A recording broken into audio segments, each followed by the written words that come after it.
Welcome back. It's Bando's Breakdowns. My name is Zain Bando, back with another edition of the very show where you get my takes and everything that is going on in the world of sports in a 30 to 45 minute time period. Again, very, very happy to be back. This has been a fun venture and fun show to do so far, as you get a different side of me when it comes to all of the major happenings in the world of sports and so much more. Before we get into today's show and all of the happenings, beforehand, be sure to like and subscribe to the Empty the Bench Podcast Network on YouTube.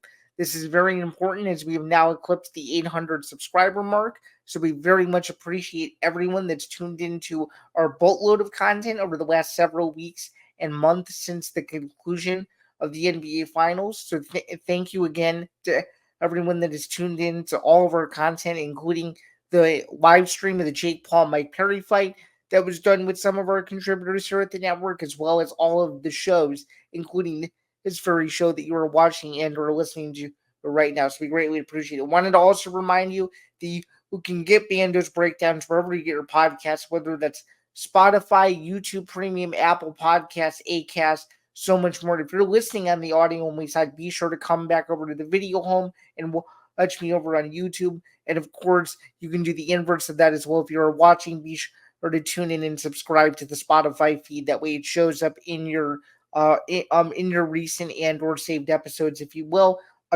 And my name is Zain Bando. I'm a sports journalist and ETV Network co-host. You can find my work across multiple different platforms, including MMA, Knockout, the Sporting News, and then, of course, all the stuff I do here. So anything from Bando's breakdowns to live streams that we do.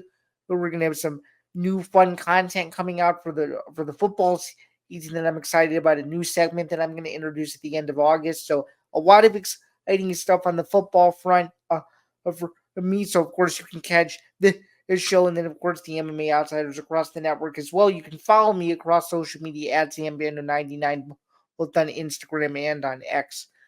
And I wanted to remind all of you, too, that this very show, along with every other show on the network, is presented by Playback. And Playback has been a wonderful partner to us, and we're not going to get into the huge recent developments that have occurred with them as a company, but I can tell you this, for those of you that are excited for fall sports, I think you're going to be very, very pleased. So, without further ado, here we go. Presented by Playback. Watching sports is more fun with others, but we spend too much of our time watching alone. Playback is a virtual space where communities can stream live sports together with everyone perfectly synced up. Creators can hop on stage, deliver their own play-by-play analysis and commentary, and invite viewers up for Q&A. Playback makes watching sports fully interactive and a social experience, from playing fantasy sports, repping your favorite players and teams, and watching with the commentators and communities you care about.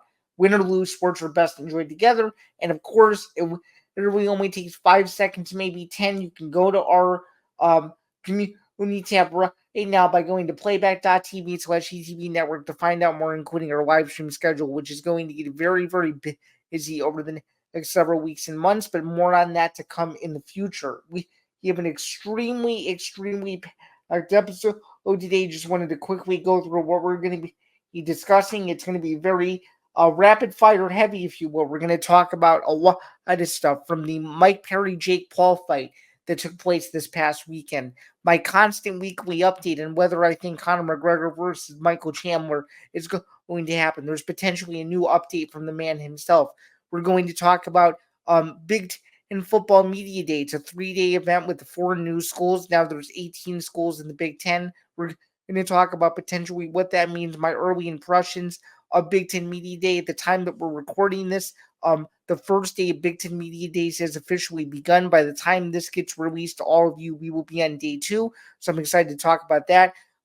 Some interesting storylines both in the world of Major League Baseball, of course, Team USA pre-Olympic basketball, Livvy Dunne, and so much more. So I'm excited to get into it. But first, we're going to go through the Jake Paul Mike Perry fights. This took place this past weekend, and we're in the first segment of the show. Hands overview, as we like to do. So again, Jake Paul versus Mike Perry took place on Saturday night at the Amalie Arena in Tampa, Florida. And I have to say, shout out to everyone who bought tickets first off. I mean, I saw thousands of people in their seats early on, from the first fight of the night all the way until the main event with Jake Paul. Very, very impressive crowd turnout, considering that there were tickets available for $25 less than 24 hours before the event. So you have to give props to everyone. Excuse me. You have to give props to everyone that showed up. Obviously, that fight was sort of I guess you could call it a circus sell. No one really knew what to think of how this fight was going to play out. And Jake Paul did what he needed to do. He won in round 6 by TKO, a very dominant performance. Mike Perry may have only won one round. I pretty sure when I was doing my live coverage for the Sporting News, I scored round 4 for him.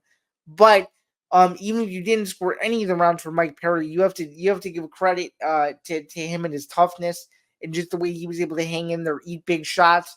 And just as a FYI, I'm not going too crazy ballistic on this just because I was very confident, but I correctly predicted last week on this very show as well as episode 91 of the MMA Outsiders. If you haven't watched episode 91 or episode 92, you can go do that right now. They're both back in the archives. But I correctly predicted that Jake Paul would knock out Mike Perry in round 6. So I'm pretty darn proud of myself for that. I went 8-1 on the Paul versus Perry card on Tapology, so no complaints there. And now with the dominant performance, the storyline is going to shift to will Jake Paul and Mike Tyson fight one another, and if that fight goes off in November, how is it going to go? And my first thought on this is that I don't think the Texas Commission should have sanctioned the fight. Number one, I think that Mike Tyson being 30 years older is very cumbersome. I think that Mike Tyson is too old to be getting in there and doing anything physical, let alone a professional fight. This should have been an exhibition fight, if anything. They should have done this fight if they really want to do it for charity or some sort of other mutual monetary gain. But to do it, on a platform like Netflix, who's still getting into the sports business and still, to be fair, probably doesn't fully know what they're doing, considering sports is a newer forte. They're mainly a streaming service that carries, TV shows and whatnot.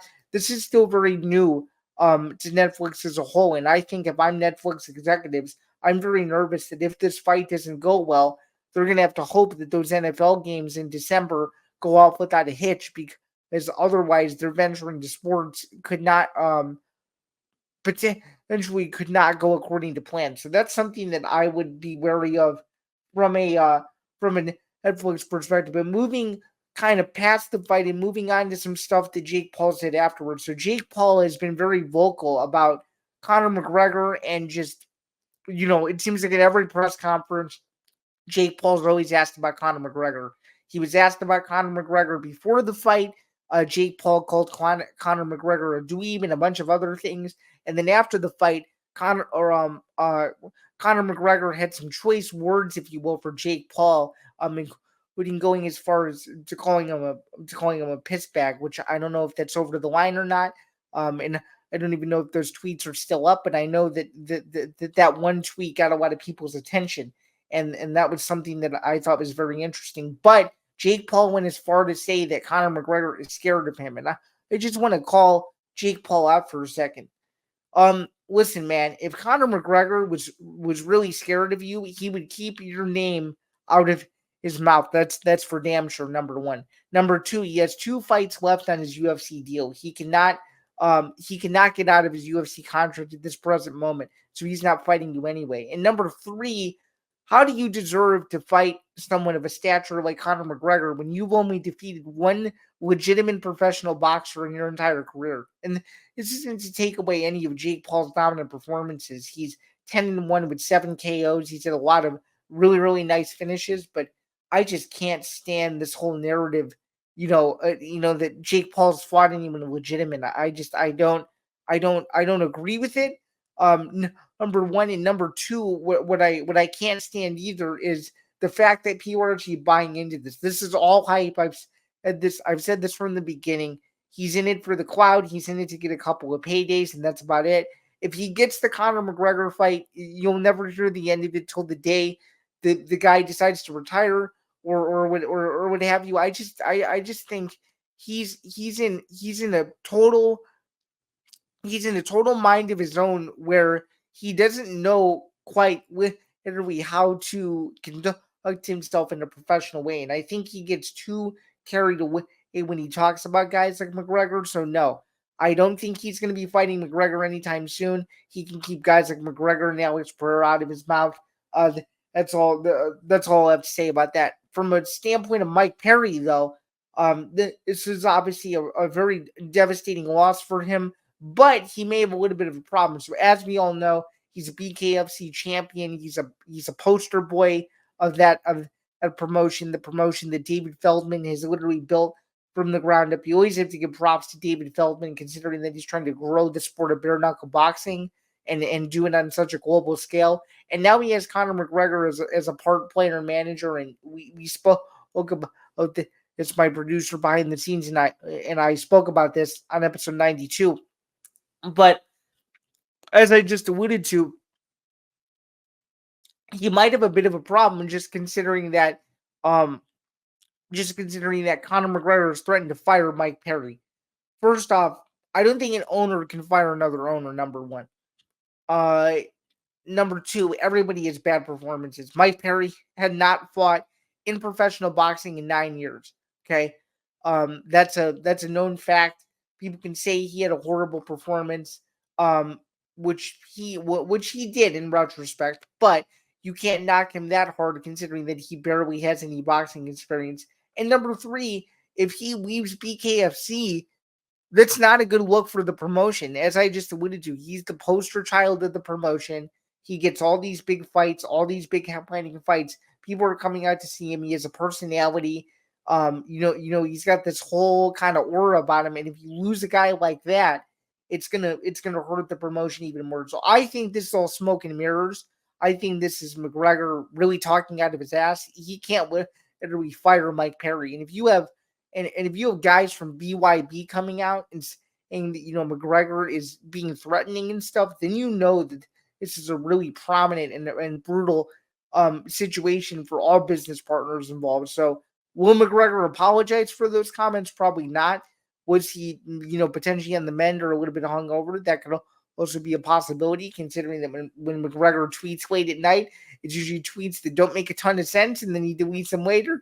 So you never know. But what I do know is Mike Perry's going to be just fine. He needs to heal up. He needs to go back to BKFC and continue to do his thing and continue to be the superstar that everybody knows him to be. Transitioning over from boxing now into a little bit of college football. As I just alluded to at the very beginning of the episode, we have Big Ten football media days that are currently going on at the time that we're recording this.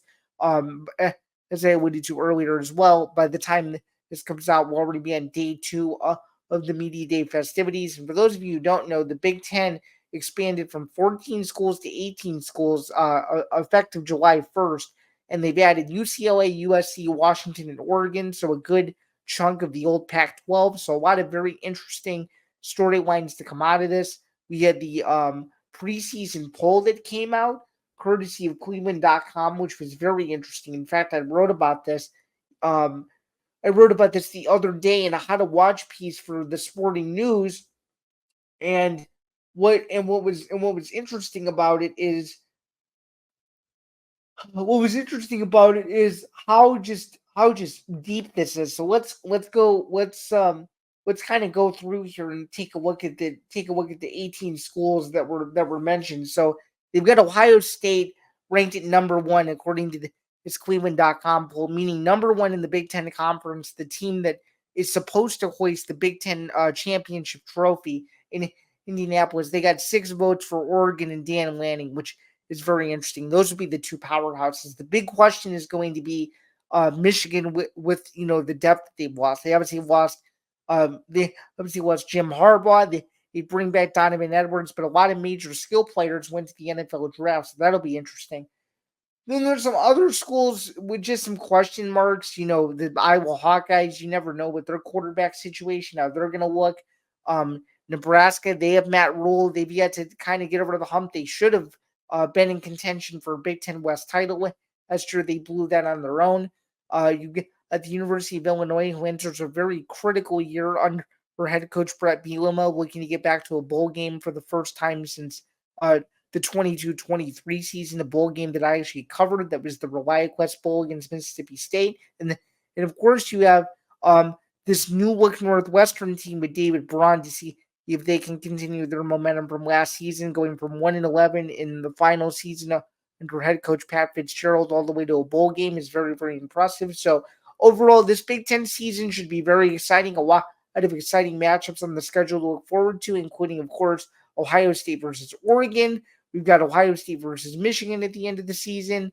But we've got obviously Michigan State versus Michigan. Michigan State is a new coach now, so that'll be interesting. There's a lot of interesting Big Ten football going on as we get closer and closer to August. I'll have more coverage on this on a week-to-week basis, just kind of going over the Big Ten standings and whatnot. But the Big Ten football media days are currently commencing as we speak, and that also means that August is drawing very, very close, which is very exciting to see. So again, Ohio State ranked number 1 in the Cleveland.com poll, Oregon at number 2, Penn State at 3, Michigan at 4, Iowa at 5, USC at 6, Wisconsin at 7, Nebraska at 8, Rutgers at 9, Washington at 10, Maryland at 11, Minnesota at 12, Illinois at 13, Northwestern at 14, UCLA at 15, Michigan State at 16, Indiana at 17, and Purdue at 18. So that's kind of an overlook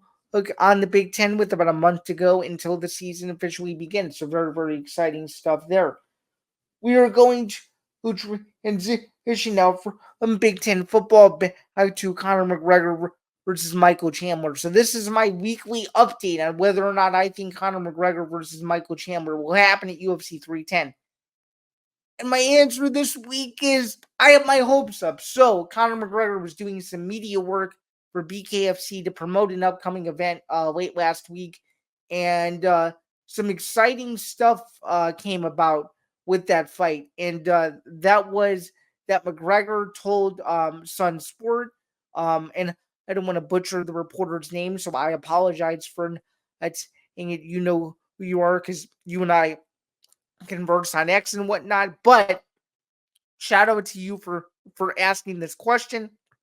And that was December 14th. Is that a potential new date for you and Chandler? Conor just said, sounds good to me, and walked away. The 5-second clip has blown up. It's all over the internet, potentially just all speculation, but Conor McGregor versus Michael Chandler happening at UFC 310, considering the madness of trying to figure out the UFC schedule and where all the puzzle pieces fit, is a brilliant idea. Number one, Conor McGregor in Las Vegas is unmatched. He's had almost every single fight there since 2015, minus the COVID UFC 257 rematch with Dustin Poirier. So, this is phenomenal from a business standpoint. T-Mobile Arena should be sweating at the moment and kind of praying that this fight, because that would be a glorious way to end the year. Number one. Number two, UFC 306 is still up in the air, so they better get a great main event off the ground to ensure that to ensure that this event goes off without a hitch. Number two. And number three, I'm just going to say it, and I hate saying it, is if this fight does not happen in 2024, they got to move on from this, man. We've had 3 years of waiting patiently for this fight. This fight needs to happen. They were coaches on The Ultimate Fighter. I've gone through the same rigmarole over and over again. At this point, we just need to wait for an announcement. I am hopeful, though, and more hopeful that this fight occurs at UFC 310, should happen as the main event, and hopefully the fight that everybody's looking forward to, and the fight that could ultimately define how they're remembered in their careers, occurs on either Saturday, December 14th or Saturday, December 7th. Although, going back to my last topic with Big Ten Football Media Day, that is also the same day as the Big Ten Football Championship game. So we might have a little bit of a problem in terms of what you want to watch, but I guess the ratings will outdo themselves and what have you. So, will McGregor versus Chandler happen at UFC 310? I'm at like a 40 to 50% chance on that. We're gonna switch gears here, though. Moving over to Major League Baseball, something I never talk on this show or very rarely talk about. But I'm a Chicago Cubs fan, and the Cubs have just had a horrible season, a monotony of just bad offense, bad pitching, winning in the weirdest ways, losing to teams that they shouldn't be losing to, and it all came to a halt the other day. According to Sports Illustrated, there was an exchange with Craig Counsell, the Cubs manager, and ESPN's Jesse Rogers. I'm going to read to you a little excerpt of a Sports Illustrated article just regarding the whole incident. So there was essentially an at bat, and obviously, for those of you who know, Christopher Morel is a fan favorite in Chicago, and he's he struggles at times, and this was another scenario where he struggled again. So here's the excerpt here. So it says Chicago Cubs manager Craig Counsell wasn't thrilled with an ESPN reporter's comments about third baseman Christopher Morel on Sunday and let him know about it. After the Cubs beat the Arizona Diamondbacks 2-1 in a walk-off fashion on Sunday, Counsell took a question from ESPN reporter Jesse Rogers, and Chicago's manager was asked about Morel's at bat from earlier in the game, and Rogers claimed in that situation it appeared that Christopher Morel was swinging for the lake, and Counsell wasn't pleased about that. He goes, in response, Counsell said, "Come on, Jesse, come on. That's your comment? I think that's a bad take. That's a bad take. He's swinging for the lake. That's a bad take. It's a bad take." First off, this Cubs team at the moment is so unlikable that no matter what Craig Counsell says, everyone's going to go crazy about it. Number one, Jesse Rogers is a very credible MLB reporter, has been in the business a long time, covers the Cubs probably better than most Cubs writers on the beat. Now, again, I don't follow the Cubs beat very closely, but that's someone where if I want to know Cubs news and I'm not closely watching the games or following the team, that's the first person I go to. Last I checked, journalists are allowed to have an opinion. Journalists are allowed to push back on managers when they look stupid. And in this case, if you watch the at-bat, it looks like Christopher Morel is swinging wildly. If you actually go back and look, it's one of the more lackadaisical at-bats that have occurred in the last several weeks of the MLB season. Or right along with some other wins that I'm currently forgetting about that are non-Cubs related. But still, just a brutal a brutal sequence, if you will. You never want to see issues like this where you have reporters, coming after managers and doing this sort of thing. But I think he needed to be called out. I think that this is an important lesson to learn that if you're a reporter and you're someone that's credible, you gotta push back when you see things that don't look right. And it's clear that Jesse Rogers saw something that didn't look right with Christopher Morel's swing. He let Craig Counsell know about it. Craig Counsell was pissed in the moment, obviously, and I just don't understand why you would be pissed when your team won. I think there's a better way to handle it in that sort of criticism. He could have said, "You know what, Jesse, I totally understand what you're saying, et cetera, et cetera." And it seems the Cubs X is pretty disgusted themselves, and several people are claiming that Jesse Rogers is the only person on the Cubs beat that asks tough questions. I would find that very difficult to prove to be true. But what I can say, and what is interesting about this whole thing is, I think that this could serve as a good learning lesson for everyone involved, whether in media or as a fan, that gonna get you're gonna get instances like this, and it's really how you react to them. And I just think this thing in both scenario in this scenario specifically, that Craig Counsell could have done a better job, and at least Jesse Rogers was doing his job by pressing him, and that's all you can really ask for. So I don't really have too many huge issues with it, to be quite honest with you. Now we're gonna move back over to the UFC. We're gonna preview UFC 304. Very, very important card.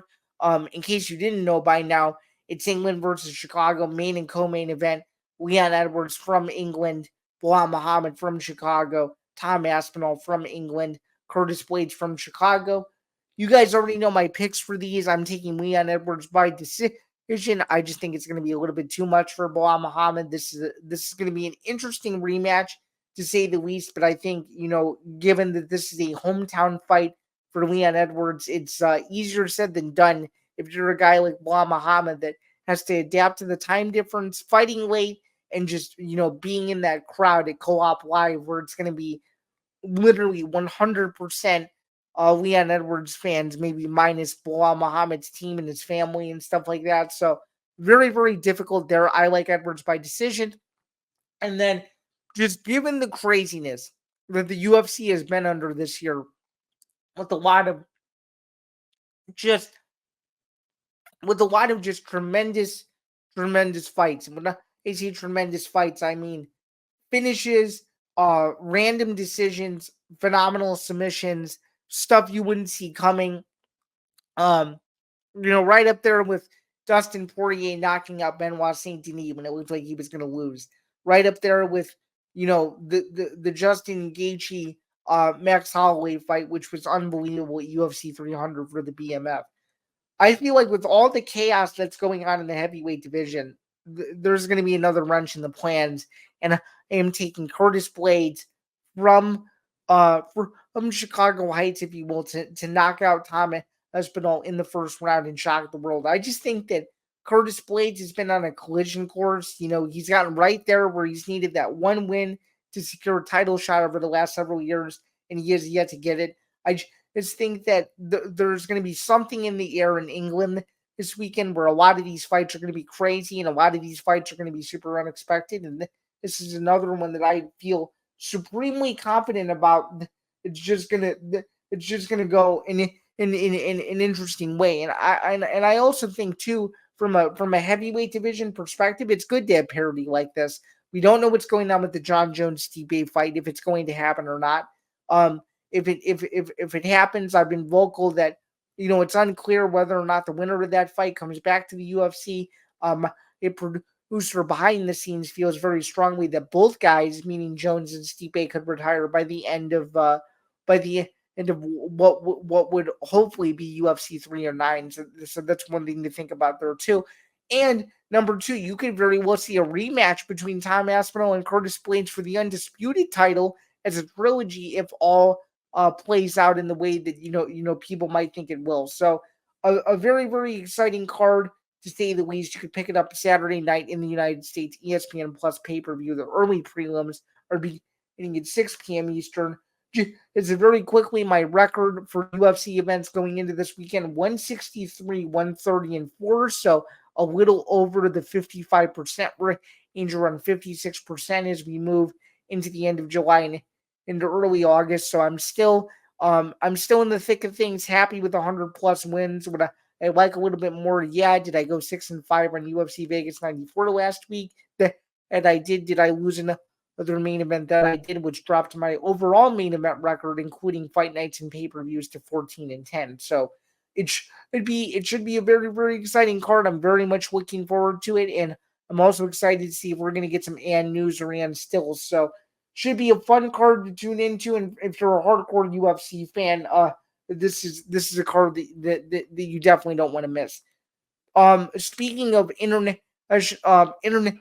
sports, we're going to move into the Olympics now. So as we all know, Team USA is gearing up for the Paris Olympics that are coming up later this weekend, and they've had a very interesting pre-Olympic schedule. Just Louise, they've had some tough games, and that included barely beating South Sudan after being down by double digits, and then barely beating Germany. So the big question that I have is, with all the NBA talent that's on Team USA, with LeBron James and Steph Curry and just a boatload of talent. I mean, if I were to go on the entire list of the roster, you would know every single name. I don't need to do that. I think it's well documented who's on Team USA, and that this team has a chance to be potentially another version of the Dream Team 3 decades later. But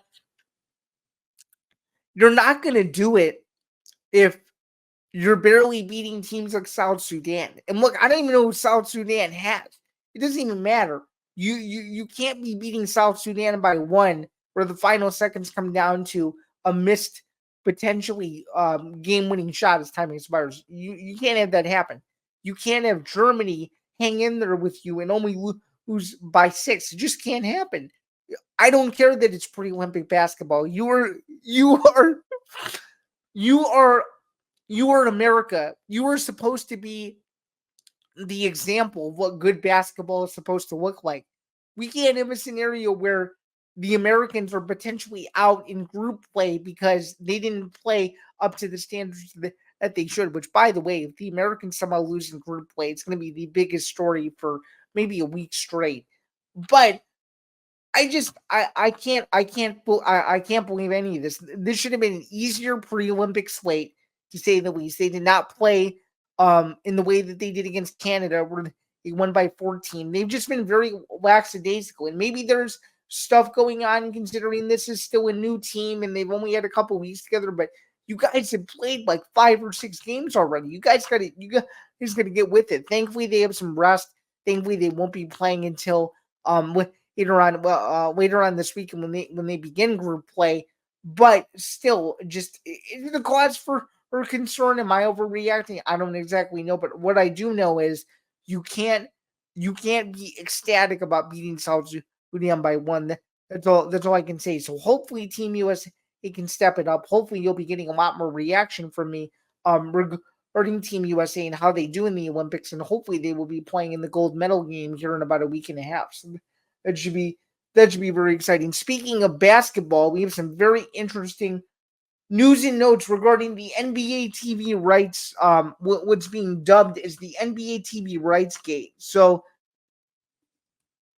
just to give you a little bit of backstory on this. So this is according to Bloomberg News that Warner Brothers is offering to match Amazon's bid for NBA TV rights. This is crazy. So essentially, Warner Brothers wants to buy back what were the NBA rights that they've had for a very long time. And I just want to say, as someone who follows sports media and as someone who is enthralled in TV rights when it comes to, you know, the expanded Big Ten now. For example, if you look at the Big Ten, you've got games on Big Ten Network, you've got games on Peacock, you've got games on CBS, you've got games on Fox, you've got games on FS1, you got games everywhere. This is kind of a similar scenario. And I just think this is crazy for everyone involved. Like, I feel like this is a who can suck up or who can suck out rather the most money possible. Number one, and number two, who can who can um who can expose the other party, I think, is the other aspect that you have to look at here, because it's clear that TNT and all those guys are a little bitter that more platforms are coming in to try to overtake what they built. They probably can't stand that. From an Amazon perspective, they're like, we need to do everything we can to save face, because if we don't save face here, we're essentially screwed, given that we're trying to be one of the leaders in sports and we're trying to, preserve all of this content, whether it's, WNBA games, PBC on Prime for boxing, whether it's NFL football games that are exclusive to Amazon Prime, the Black Friday game, and what have you. This is a huge deal, and I think that it's going to be interesting to see, what happens moving forward if there is a lawsuit at play here, and what I think the verdict is going to be. And I think that TNT is eventually going to get out of these sweepstakes. I don't think they're going to come to a matching deal that suits both parties, and I think it's going to just boil over. I don't think it's going to be something that makes it into a deal where we're talking about this for years to come, unless somehow TNT buys the rights back. I think you could easily pump the brakes on potentially any sort of madness happening in the NBA when it comes to TV. But those are just my brief thoughts about it. If you want more thoughts on this, tune into the newest episode of ETB Sports, where my producer, as well as Nick Morganson, will break all of this down from every angle possible. I'm just giving you the cliff notes version of this. As someone who isn't the most enthralled in NBA media rights, I'm not the correct person to ask. But what I can tell you is this is probably the biggest non-basketball story of the entire offseason, but still related to basketball in a whole lot of ways. Now we're going to move into Zain Zinger, and this is my favorite topic of the show, because you get rants from me that you're gonna that you can clip over and over and over again. Very similarly to my Bronny James rant on ESPN a couple of weeks ago. I had a lot of people reach out to me and tell me that I was saying exactly what other people were thinking without people saying it because they were in fear that they were going to get reprimanded. So that means that I'm probably doing something correct here. Okay, so Thom Brennaman is back in the news again. This time he is back in the broadcasting space. As we all know, he did make some pretty insensitive anti-gay comments when he was with the Cincinnati Reds as a play-by-play man a couple of years ago, and now he's back in the college football realm calling games. This is something that I don't really agree with from the perspective of the CW. I think this was a bad hire. To be quite honest with you, if you're someone who says insensitive comments, that probably means that you more than likely, to put it in the best way possible, you more than likely probably mean them at some way, shape, or form. Those just don't naturally come out. Um, you have to sort of know your basis there, and it's clear that he didn't. Obviously, everybody makes mistakes and stuff, but I just think taking on a guy that has baggage, has said some questionable things in the media and on television, I don't agree with this choice by the CW. And again, I think Thom Brennaman is going to have to prove a lot to me if he wants to stay in the good graces of a lot of people. Because if you're trying to come back from something that is of that of that remark is something that isn't rhetorical, if you will. This is not the way to do it, and I think that Thom Brennaman is going to have to really do everything he can to prove himself to the right people. Because if he can't do it, it's going to be a very long couple of years for him. And again, I wish CW the best, but I think I would have gone about this a different way, and this was definitely not the way to do it. So moving on to something a little bit more, I guess, funny, if you could say so. As it says right there, I want people to leave Livvy Dunne alone. So she was at the ESPYs, and she was doing some short video content for social, a bunch of different platforms, including Sports Illustrated, I think. And there were questions asked about desserts and sprinkles and different types of food and stuff, and how Livvy Dunne has unusual preferences. First off, who cares what Livvy Dunne's food preferences are, okay? Livvy Dunne has more money now than she knows what to deal with, both from NIL and other endorsements that she does. The last thing that people should be asking her about is food preferences. People should be asking her about, how is she going to continue to change the NIL space for young women that can build their own paths and do what she's currently doing. Number one, how what is it like continuously traveling around the world with a very highly touted MLB rookie pitcher who's having a pretty stellar season so far. Number three, how do you feel about coming back to LSU for your fifth year? This is not something that everybody does for their sport. They usually stay 4 years, or if you're a college basketball player, you're usually one and done or two and done. Like I don't understand how anybody can do anything for social media these days and think it'll go over well. I couldn't stand it. You could tell that she was a little bit taken aback. She's like, I'm probably going to get canceled for some of the things that I'm saying. She should not be worried about getting canceled over what kind of food preferences that she likes. So shame on all the those outlets that decided to go after her for it. Number one, and number two, ask better questions next time for social content. Like ask her like goofy stuff that nobody knows, like what her superstition is or what it makes her tick. Like there's so many things that I'd rather know about what it be done than food preference is, but it's either here or there. So for anyone over obsessing about it, just leave her alone. He's like, really, it just isn't worth bated breath to even remotely talk about. All right, wrapping up the show. As we know, the Olympics opening ceremonies are coming right up in a couple of days. So, really quick, as I say every week, just stay tuned for more Olympic content. It's on the way. NBC's got the whole thing covered, the whole week and a half, every sport. Archery, rugby, boxing, basketball, swimming, gymnastics, you name it. Every single sport that you could possibly think of, track and field, it's all there.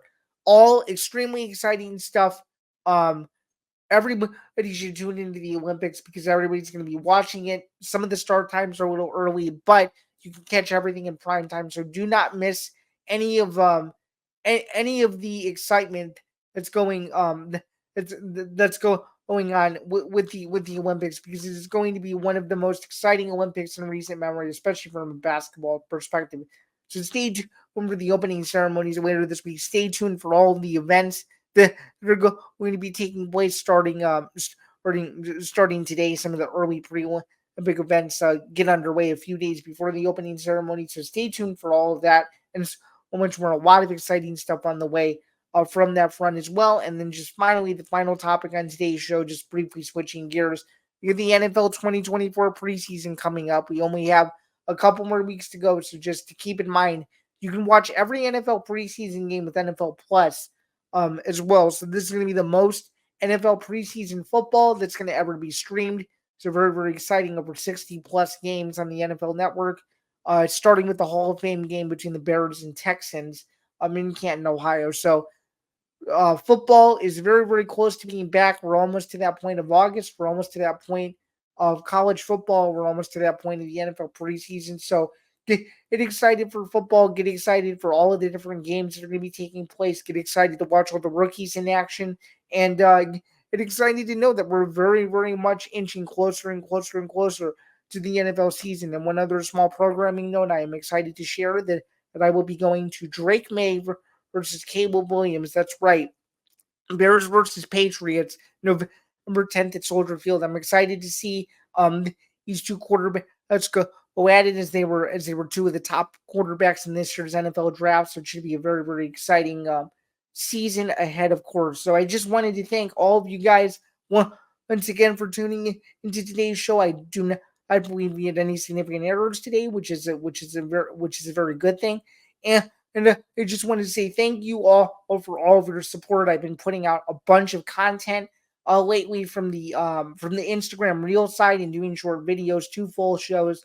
Well, it's when including all of the written stuff that I do. So any of you guys that support me, whether it's personally or professionally, I just wanted to say thank you very much. I greatly love what I get to do every single day, and this show is just an extension of it. And I'm glad that you guys take time out of your Wednesday afternoons to listen to me talk. Well, you guys could probably be doing a bunch of other things in between. And so I just wanted to give a shout out to everyone that supports me. Before we get out of here, just wanted to quickly remind you again, please like and subscribe to the Empty the Bench Podcast Network.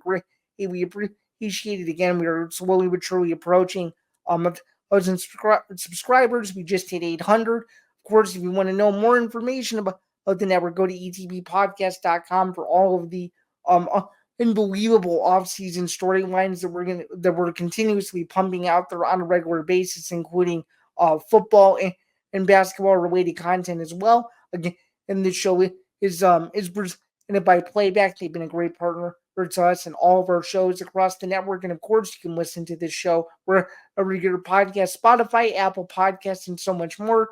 I think that will more than likely wrap it up. So for everyone at the Empty the Bench Podcast Network, for everyone as my circle in the media sphere, and of course for all of the wonderful listeners and viewers of Bando's Breakdowns, this has been another edition. I am Zain Bando, and I will see you guys next week. Have a good one.